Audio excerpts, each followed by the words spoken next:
دوستان عزیز، دارم میرم باغ گلهای شیراز. بار اول هست که دارم میرم. هیچ وقت فرصت نشده بود یا وقت نذاشته بودیم که بریم این باغ ببینیم و امروز 15 اردیبهشت ماه به مناسبت روز شیراز بهانه شده که بیام اینجا. فکر کنم خیلی هم شلوغ باشه. فرصتی شده به مناسبت این روز بریم هم باغ ببینیم هم یه فیلمی ضبط کنیم. خب بریم ببینیم چجوریه.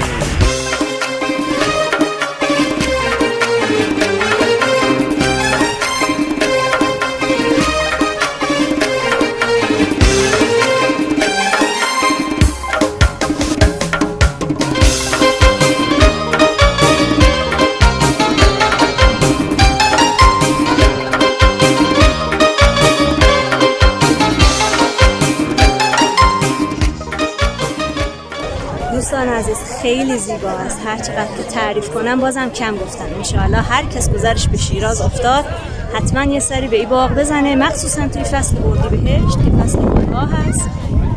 الان متوجه میشین نسیم خنکی هم میوزه. کلا یه 2-3 هفته هست هوای شیراز بیشتر از 24-25 درجه نشده و خیلی خنکه، خیلی عالی هست. جای همگی سبز.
خب دوستان عزیز دیگه وقت ما تمومه، باید بدیم.